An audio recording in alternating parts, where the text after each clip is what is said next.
In this video, I'm going to show you how to bisect an angle using a compass and a straight edge, but I'm also going to show you why it works. So the first thing you want to do is look at your angle, and what you're going to do is you're going to take your compass and you're going to draw an arc. So what you want to do is you want to put your point here at the vertex. You can open this up to any distance that you want, but when you draw your arc, what you're going to want to do is you want to draw it in such a way that it's long enough so that it intersects both sides, okay, of your angle. So then what you're going to do is you're going to use these 2 points where it intersects the sides of the angle, and you're going to draw 2 more arcs. Now, sometimes students ask a question, do I keep the compass the same distance as I did here? Well, it's up to you. You can keep it the same, okay, which I oftentimes do just for simplicity's sake, and I draw an arc like this, okay, from this point of intersection, and I keep the compass open the same distance. I draw an arc from this point of intersection. And then what you're going to want to do is you're going to want to draw a line through this point and this intersection of these 2 arcs. Okay. And I'm going to go over here, same thing, draw a line.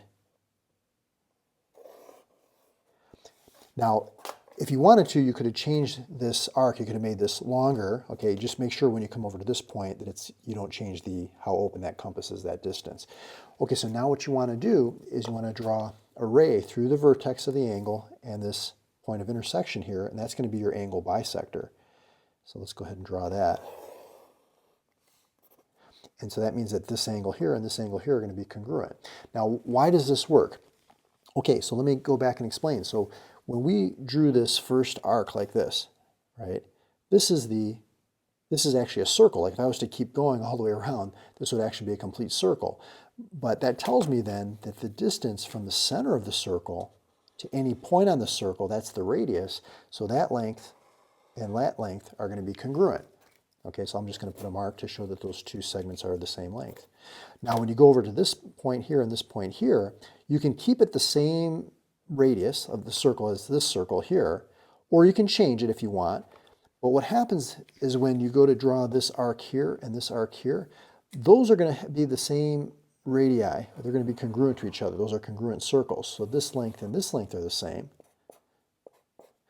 And then thirdly, when you draw this ray right here, okay, that's going to be congruent to itself in both this triangle and this triangle. So you see how here we have 2 triangles, but when it's sharing the side, that side is going to be the same in both triangles by the reflexive property.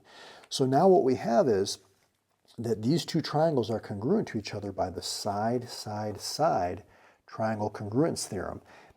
And then we know by the CPCTC, the corresponding parts of congruent triangles are congruent, that we now know that this angle is congruent to this angle, which makes this an angle bisector, and we bisected this angle here. So it's based on congruent triangles. And if you want to learn more about constructions, I'll put a link to another video that I did talking about 15 common constructions that you're typically expected to know in geometry, so you can get some practice and understanding of that.